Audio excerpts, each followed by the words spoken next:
They called him invisible, not because Connor Wilson couldn't be seen, but because wealthy members of Riverside Country Club in Newport Beach perfected the art of looking through him. At 34, Connor moved between tables with practiced grace, worn sneakers squeaking against polished stone, auburn hair tucked neatly behind his ears. His uniform, crisp white shirt and black slacks, had been carefully ironed that morning while Mason still slept. The 8-year-old boy's artistic supplies scattered across their small apartment's kitchen table. 3 years serving the elite had taught Connor to smile through anything. Condescending looks, barely there tips, conversations that treated him like furniture rather than flesh. He'd mastered the art of becoming a ghost, present enough to refill glasses but transparent enough to avoid drawing attention. It was a skill that paid the bills but cost pieces of his soul with every shift. Summer heat lingered as evening approached, and the pool area buzzed with celebration. Charlotte Peaton's Harvard Law graduation party sparkled with champagne bubbles and privilege. String lights reflected off designer watches and diamond earrings, while Connor balanced a tray of empty glasses, each one worth more than what he'd make in tips tonight. His rainbow bracelet, his late mother's final gift before cancer claimed her, peeked from beneath his sleeve as he reached for another glass. "My mother always said you had to be true to yourself," she'd whispered in the hospital, pressing the small band of colored stones into his palm, even when the world makes that the hardest thing to do. 3 months later, when Connor's father discovered him crying over her photo and a boyfriend's letter, he'd found himself with a suitcase on the doorstep. Now, the bracelet remained his talisman, a reminder that someone had once seen him completely and loved him anyway. His thoughts drifted to Mason, waiting at home with Mrs. Abernathy from next door. The boy's latest painting, a sunset in purples and oranges, had been pinned to their refrigerator that morning. His talent deserved better than the overcrowded public school where he'd been bullied last year. His 2 dads' drawing earning cruel laughter from classmates. The private arts academy application sat half-completed on Connor's dresser, the tuition figure like a mountain he wasn't sure he could climb. "Excuse me, waiter." Charlotte Piton, golden-haired daughter of federal judge William Piton, gestured imperiously from the pool's edge. Connor approached with his practiced smile, noting how her graduation dress likely cost more than 3 months of his rent. Her friends, similarly polished products of privilege, watched him approach with amused detachment. "We need more champagne, McGee. The good stuff this time." Her dismissive tones stung, but Connor merely nodded. The perfect servant, efficient and emotionless. As he headed toward the bar, Connor overheard Charlotte talking to her friends. "Did you see his bracelet? So inappropriate for staff. Daddy should talk to management about standards." The group erupted in laughter. At the bar, Connor took a deep breath. Every shift brought him closer to saving enough for Mason's art school and perhaps finishing his own abandoned UCLA fine arts degree. Dreams deferred but not yet dead. Across the terrace, a man sat alone at a corner table. Unlike others in designer attire, he wore simple khakis and a button-down shirt, his silver-streaked dark hair casually styled.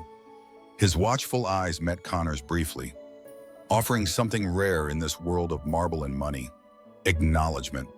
The man nodded slightly, and for a moment, Connor felt a strange sensation of being truly seen. Follow Heart Stories for more powerful tales of courage and unexpected kindness. Charlotte's voice grew louder as Connor returned with champagne bottles balanced precisely on his tray. Her Harvard friends formed a tight circle of privilege, designer watches catching fading sunlight, while crystal glasses clinked between manicured fingers. Connor set down the bottles with professional precision, careful not to make eye contact, a skill he'd perfected since his first service job at 19. The weight of their judgment pressed against his shoulders, heavier than any tray he'd carried through years of supporting himself and Mason. "Actually, waiter," Charlotte said, voice dripping with false sweetness, that poorly masked contempt. "There's something spilled near my chair. Be a dear and clean it up." Her friend's eyes glittered with anticipation, as though watching the opening act of entertainment they'd secretly arranged. Connor looked down, scanning the immaculate stonework. The area was spotless. Not a drop of liquid, not a crumb of food. Still, he knelt as protocol demanded, pretending to wipe the area with the cloth from his apron pocket. Laughter rippled through the group as he knelt before them, a deliberate humiliation disguised as a service request. As he moved, his mother's rainbow bracelet slipped from beneath his cuff, the small colored stones catching the light. Charlotte gasped theatrically. "Is that a pride bracelet? How bold for staff to display political statements." Her friends exchanged glances, amusement dancing in their eyes. Especially around impressionable company. Not everyone wants that lifestyle flaunted while they eat. The words crawled over Connor's skin like insects. He tucked the bracelet back into his sleeve, fingers lingering momentarily on the smooth stones. The last gift his mother gave him before cancer took her wasn't political, it was personal. A reminder that she had accepted him completely when his father couldn't bear the thought of a gay son. The memory of her hospital room, the antiseptic smell, the mechanical hum of machines, her thin hand pressing the bracelet into his palm, flickered through his mind. "This isn't who you are," she'd whispered. "It's just one part of something beautiful." The thought of Mason waiting at home steadied him. His son needed this job's income more than Connor needed dignity at this moment. The boy's artwork had improved dramatically in recent months. His art teacher had called it exceptional. And the private school scholarship application required a portfolio submission fee Connor had been saving for weeks. One more month of tips. One more month of swallowed pride. In the periphery of his vision, Connor noticed the man in the corner table watching intently, his expression darkening as he observed the scene. Something about his stillness suggested not passivity, but a gathering storm. "Wait," Charlotte continued, standing up unsteadily, champagne sloshing in her glass. "You look absolutely exhausted from all that serving. What do you say we help you cool off?" The malicious gleam in her eyes triggered warning signals in Connor's mind. Before Connor could respond, Jake, Charlotte's boyfriend, jumped up grinning. "Oh, this is perfect." His athletic build, the result of expensive personal trainers rather than actual labor, towered over Connor as he stepped closer. Connor backed away instinctively, but found himself surrounded by 5 laughing graduates, their faces flushed with alcohol and the intoxication of power without consequence. "Please, I need to get back to work," he said quietly, professionally, eyes scanning for an escape route. Frank, the bartender, looked over with concern, but remained trapped behind the bar, unwilling to jeopardize his own position. "Come on, don't be such a spoil sport," Charlotte said, voice slick with cruelty. "Besides, your uniform could probably use a wash anyway. I'm sure Daddy pays enough for decent dry cleaning." The laughter grew louder, drawing attention from nearby tables. The insult hit Connor like a physical blow. He thought about Mason, probably drawing at home, trusting that Daddy would bring enough tip money for the special watercolors he'd been eyeing for weeks. The boy had never complained about their circumstances, even when classmates mocked his second-hand clothes or when dinner was mac and cheese 3 nights running. The tension reached breaking point as Charlotte nodded to Jake. Connor realized with horror what was about to happen. He was just steps away from the pool's edge with nowhere to escape, as 20 people watched and waited, champagne glasses raised in anticipation. Jake lunged forward and shoved Connor hard in the chest. He stumbled backward, arms windmilling as he tried to catch his balance. But gravity won. Connor hit the chlorinated water with a splash that echoed across the terrace. The cold shock knocked the breath from his lungs as he sank beneath the surface, uniform billowing around him, shoes filling with water. His mother's bracelet slipped from his wrist, disappearing into the blue depth. When he finally surfaced, gasping for air, the sound that greeted him was worse than the cold water. Laughter, not just from Charlotte's group, but from other guests who had gathered to watch. Connor treaded water in his soaked uniform, humiliation burning hotter than any fever he had ever known. "Oh my God, that was priceless," Charlotte squealed, pulling out her phone to capture his distress. This is definitely going on social media. The crowd laughed even harder, and Connor felt something break inside his chest. He looked around desperately for a ladder, but they were on the far side of the pool. His fingers slipped against the smooth edge as he tried to pull himself up, dignity drowning faster than his body ever could. The laughter crashed against Connor like waves, each ripple another reminder of his powerlessness in a world where wealth mistook itself for worth. Chlorinated water stung his eyes, blurring the ring of amused faces above him. His fingers slipped on smooth stone as he tried to pull himself up from the pool, his waterlogged uniform weighing him down like armor. Then, cutting through the mockery like a blade through silk, a voice rose, quiet yet commanding in its certainty. "That's enough." The poolside fell silent, as though someone had muted the soundtrack of cruelty. Connor looked up through dripping lashes to see the man from the corner table walking purposefully toward the pool, his face set in controlled fury. Unlike the others who had formed a spectator circle around Connor's humiliation, this stranger moved with intention rather than entertainment. He knelt down at the pool's edge, close enough for Connor to see the lines of experience etched around his eyes, and extended his hand without hesitation. "Let me help you." Something in his voice, its steadiness, perhaps, or the complete absence of pity, made Connor trust him instantly. He grasped the offered hand and was pulled up with surprising strength, steady on the slick stone despite his soaked clothes clinging to his shivering frame. Without a word, the stranger removed his button-down shirt and wrapped it around Connor's shoulders, leaving himself in just a simple white undershirt that revealed tanned, muscled arms and a small tattoo of a semicolon on his wrist, the symbol of a story that could have ended but continued nonetheless. "Are you hurt?" he asked softly, genuine concern filling eyes that seemed to see beyond Connor's drenched exterior to something more essential. Connor shook his head, though he trembled from cold and shock.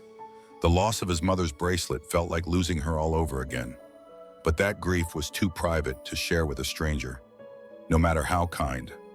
Water dripped from his hair onto the concrete, forming a puddle around his squelching shoes.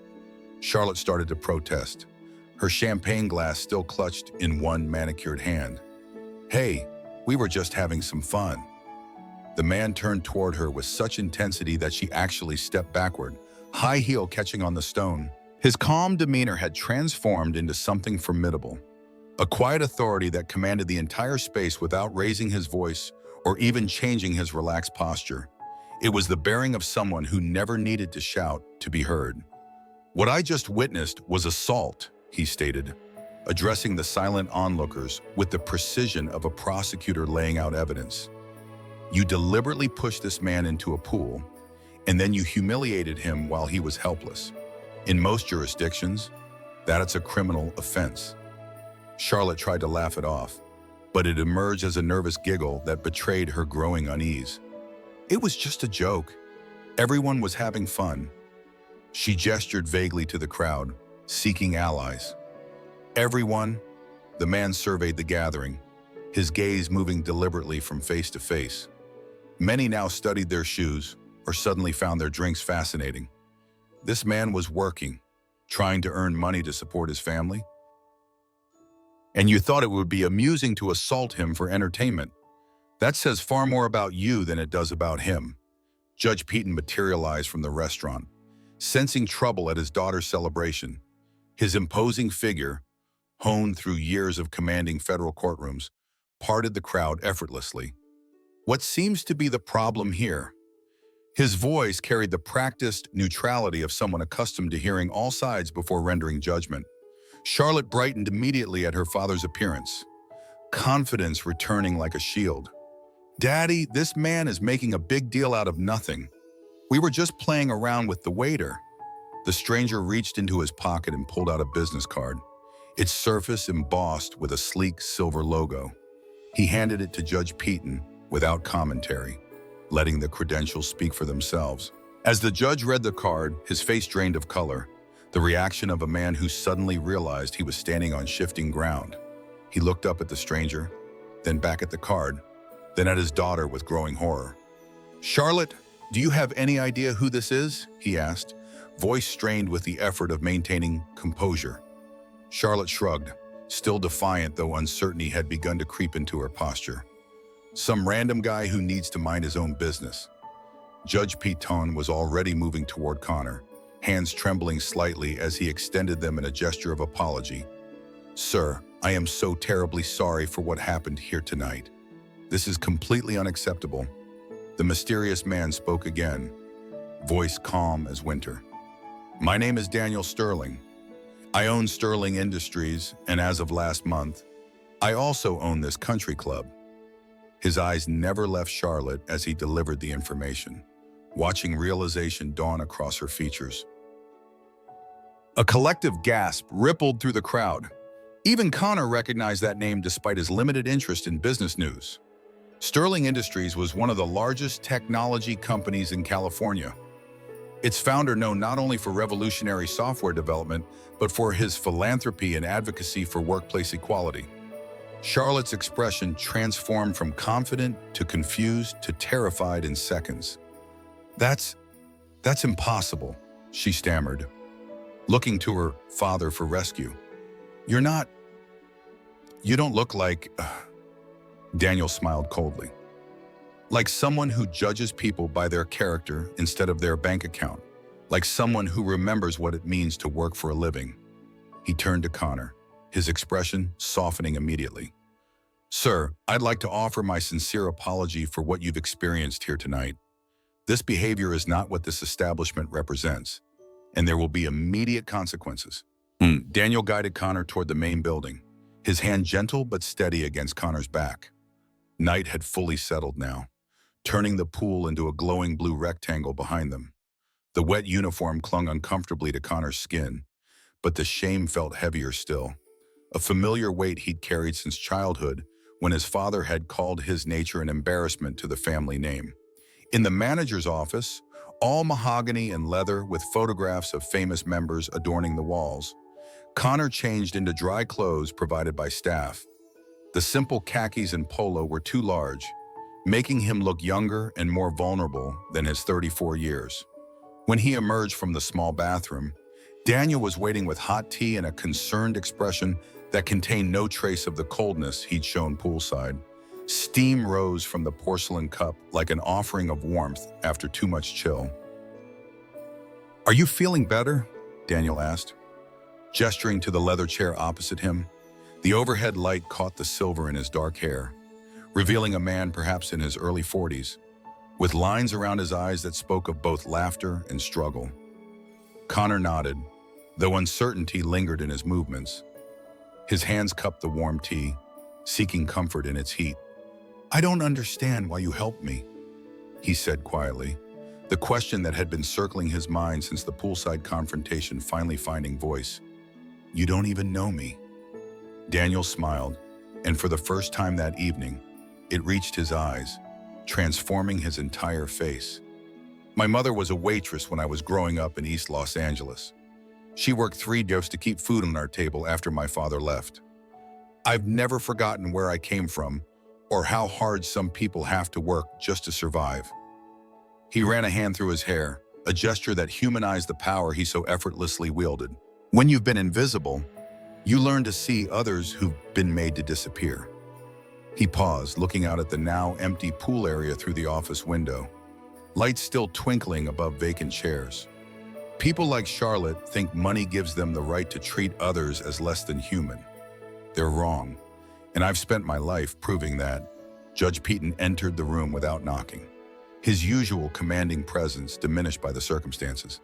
His tailored suit, once a symbol of authority, now seemed like costume armor, ineffective against the moral failure he had witnessed. His eyes darted between Daniel and Connor before settling uncomfortably on Daniel. "Daniel, I had no idea you'd purchased Riverside. We haven't seen each other since..." His voice trailed off, the unfinished sentence hanging between them like evidence in a trial. "Since you ruled against my discrimination case 10 years ago," Daniel finished calmly, no anger in his voice, just statement of fact. "The world is small. William, life has interesting ways of bringing people back together." The judge paled further, recognition dawning in his eyes. That was you, the Techstar Up harassment case. The very one, your ruling set a precedent that allowed companies to dismiss employees based on sexual orientation in 3 states. Daniel's tone remained conversational, as though discussing the weather rather than a life-altering legal decision. It took 5 years for the Supreme Court to overturn it. Judge Peaton shifted uncomfortably. The law, as written at that time, was complicated. Justice rarely is, though, Daniel replied. Charlotte's behavior tonight was inexcusable. She'll face consequences at home. I assume. Of course, the judge assured quickly. I've already spoken with her. She's very sorry. And in court, Daniel added, Mr. Wilson is free to press charges for assault. I have security footage from multiple angles and numerous witnesses. Connor's head snapped up at the mention of his surname. How do you know my last name? Daniel's expression softened, revealing something unexpected. Admiration. Perhaps even a hint of shyness. I've been following your artwork online for some time. Your exhibition pieces on dignity and invisible labor at the community center last fall caught my attention. The series on service workers, especially the triptych of hands passing objects without faces being seen, was extraordinary. Your use of light and shadow, it moved me. Connor stared in disbelief, tea forgotten in his hands. His small online portfolio and occasional community exhibitions hadn't garnered much attention, just a few hundred followers and occasional commissions that supplemented his service industry income. The thought that this billionaire had not only seen his work, but remembered specific pieces left him speechless. Judge Peaton cleared his throat. I should check on Charlotte. Again, Mr. Wilson, my deepest apologies for this incident. He retreated, the door closing softly behind him, taking his diminished authority with him. He doesn't remember me, Connor said after a moment of silence, the realization settling like dust. I've served him at least 20 times this year. Last month, I helped his wife when she spilled wine on her dress. Daniel nodded, understanding without needing explanation. Privilege often blinds people to the humanity around them. They see function, not person. He leaned forward, closing some of the distance between them without intrusion. But there's something else you should know about me. Connor, when I was 17, I was thrown out of my private school when they discovered I was gay. My father stopped speaking to me entirely. I lived in my car for 3 months before a shelter took me in. Connor's eyes widened at the unexpected confession, recognition flowing between them. The shared experience of being cast out for an unchangeable truth. 3 months transformed Connor Wilson's life completely. The community arts office at Sterling Industries headquarters overlooked the city skyline. Walls adorned with rotating exhibitions from local artists. Morning light streamed through floor-to-ceiling windows, illuminating Connor's desk where framed drawings from Mason proudly stood. Colorful evidence of the boy's blossoming talent at Westlake Arts Academy. His son was thriving now, free from bullying, his artistic gifts nurtured by teachers who recognized his potential. For the first time in years, Connor wasn't calculating which bills to postpone or how to stretch groceries until payday. He and Mason had moved from their cramped apartment to a modest townhouse in a better school district. The emergency fund he'd dreamed of establishing for years finally existed, security against life's unexpected cruelties. But perhaps the most profound change wasn't financial. It was being truly seen, not just as a function, but as a complete human being with talents, dreams, and inherent worth. Daniel had become not just Connor's employer, but his mentor and friend. Their shared experiences created understanding where words often failed. Each week they met for lunch in the company's rooftop garden, discussing everything from art installations to Mason's progress in the foundation's new initiatives. The cautious glances had evolved into comfortable silence and genuine laughter. Sometimes their hands would brush accidentally while reaching for documents, lingering just a moment longer than necessary. Possibilities unspoken, but increasingly present.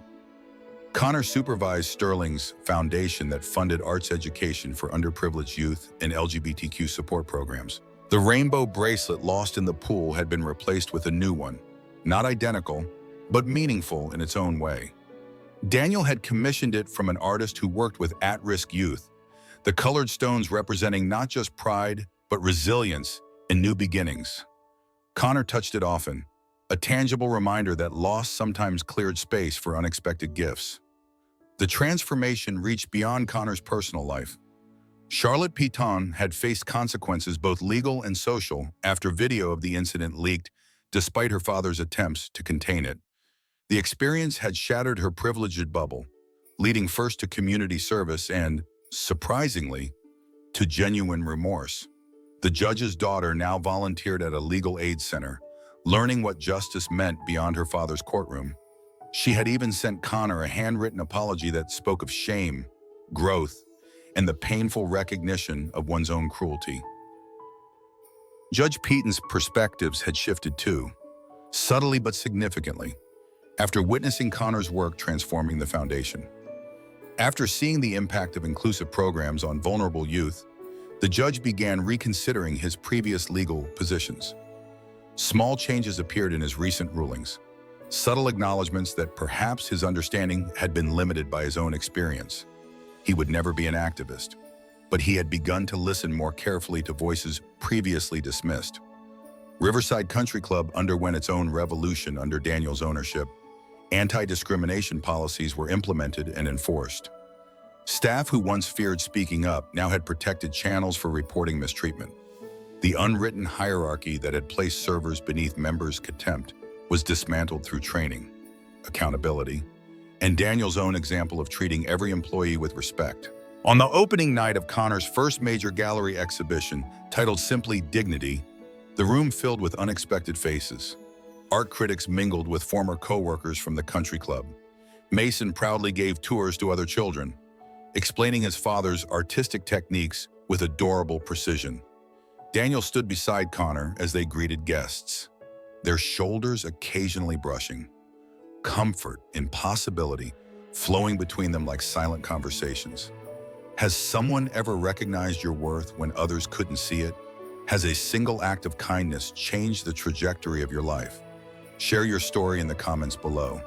Follow Heart Stories for more powerful tales of transformation, dignity, and the extraordinary courage of ordinary people who remind us that seeing each other's humanity is the greatest gift we can offer.